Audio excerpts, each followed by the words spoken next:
In a video released on Tuesday, former President Donald Trump said that if he is re-elected, he will punish doctors who provide gender-affirming care to minors and push schools to promote positive education about the nuclear family and the roles of mothers and fathers as part of a wide-ranging set of policies to use federal power to target transgender people.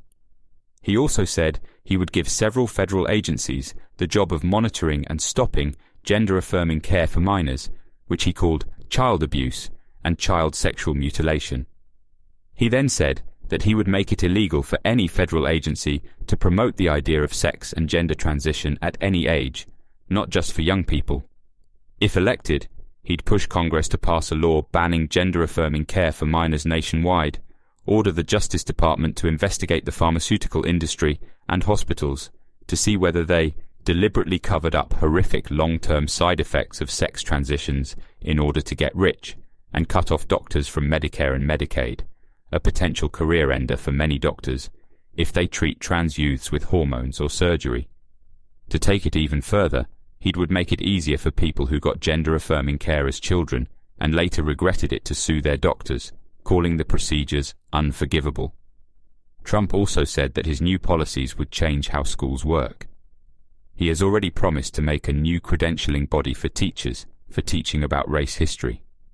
He also said that the panel would promote positive education about the nuclear family, the roles of mothers and fathers, and celebrating, rather than erasing, the things that make men and women different. He said that anyone in the education department who suggests to a child that they might be in the wrong body would face severe consequences. These could include civil rights penalties for the people and a loss of federal funding for schools. In his own words, the left-wing gender insanity that is being pushed on our children is an act of child abuse. Here's my plan to stop the chemical, physical, and emotional mutilation of our youth.